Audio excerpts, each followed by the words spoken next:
Shalom dan salam jumpa kembali dalam acara Renungan dan Doa untuk edisi hari Sabtu 26 November 2022. Kita bersyukur sampai di penghujung tahun gerejawi, merupakan akhir dari memasuki siklus minggu Advent yang pertama.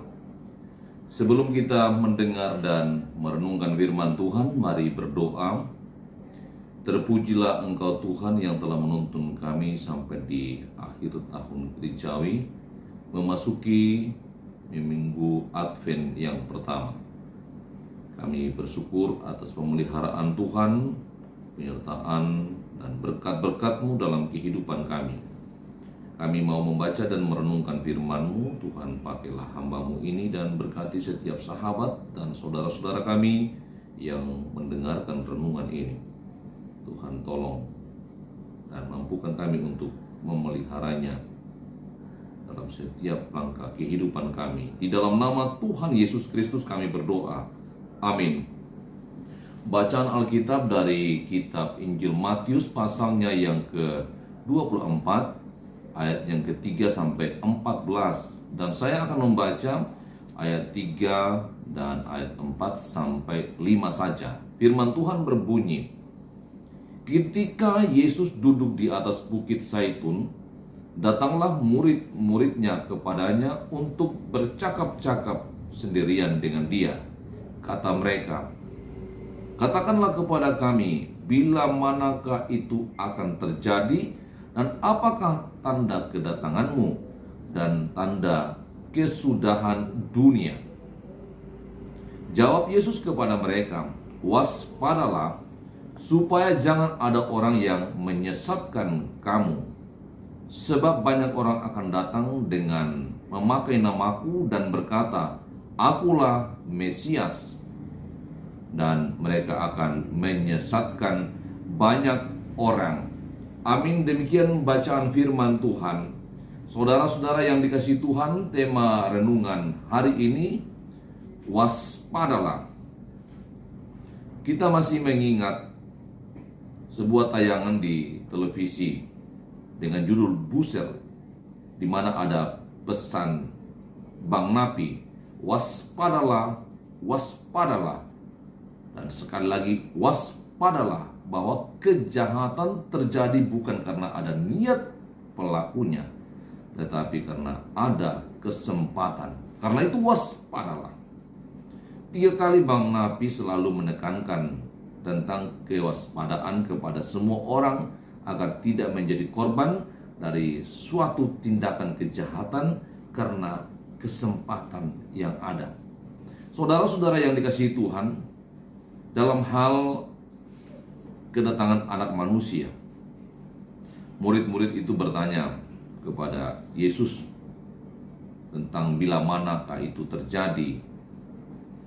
Yesus hanya menekankan juga kepada mereka, kepada pengikut-pengikutnya, agar mereka itu tetap waspada. Tuhan mau mereka semua terus berjaga-jaga terhadap orang-orang yang menyatakan kejahatan. Terlebih nabi-nabi palsu yang akan datang memakai nama Tuhan untuk memberitakan tentang penyesatan kepada mereka semua. Sebagaimana juga kita pernah mendengar begitu banyak orang yang memberitakan tentang kedatangan anak manusia yang kedua kali, baik tanggal, hari, bulan, dan tahun. Ternyata semua itu tidak terjadi. Karena itu saudara-saudara yang dikasihi Tuhan, Yesus menekankan kepada murid-muridnya dan kepada kita semua untuk tetap waspada. Terlebih ketika banyak peramal-peramal yang mencoba menebak tentang akhir zaman. Mereka beralasan pada kejadian-kejadian yang terjadi seperti peperangan, kelaparan, gempa bumi, penyakit, dan masih banyak lagi penderitaan penderitaan yang terjadi. Tapi Yesus mengatakan itu bukan akhir dari semuanya. Karena itu tetap waspada, tetap beribadah, tetap tekun bekerja, dan tekun berdoa. Tuhan menguatkan murid-murid dengan mengatakan, semua itu akan terjadi, tetapi itu baru permulaan.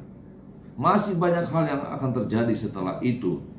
Tugas mereka, murid-murid, dan tugas kita sebagai anak-anak Tuhan adalah terus waspada dan tidak mudah terpengaruh oleh nabi-nabi palsu, oleh ajaran-ajaran peramal yang menyesatkan itu.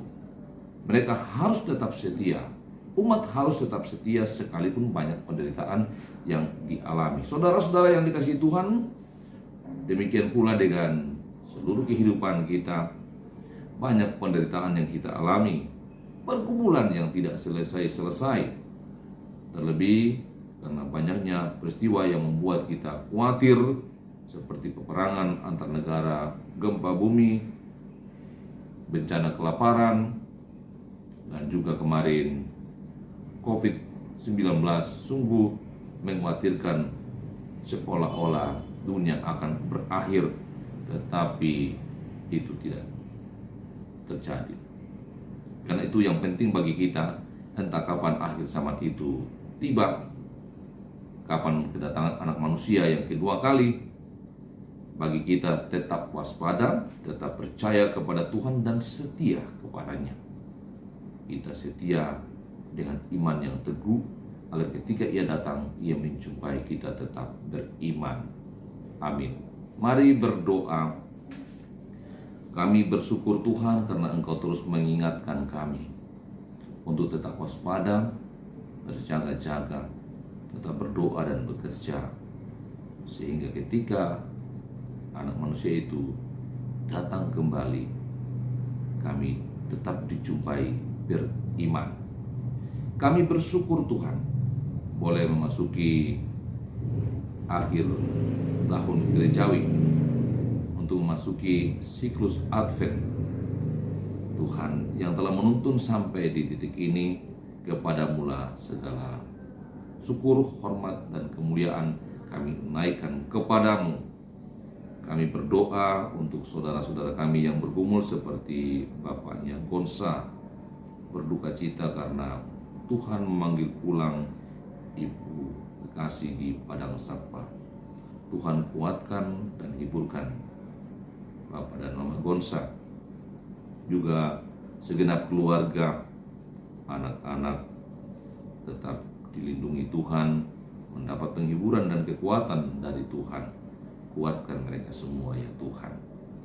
Kami berdoa untuk saudara-saudara kami yang lemah seperti Bapak Lewi Raba yang dirawat di rumah sakit Wahidin di ruang ICU. Ia lemah dan tak sadarkan diri sejak kemarin, sangat mengkhawatirkan Tuhan. Kasihani dia Tuhan yang lemah, yang pernah sampai pada titik menyerah. Ia sepertinya tidak kuat lagi menahan deritanya. Biarlah dia dalam ketidaksadarannya itu tetap merasakan bahwa Tuhan tetap menemaninya. Kuatkan istri dan anak-anak yang mulai cemas atas keberadaan suami atau ayah.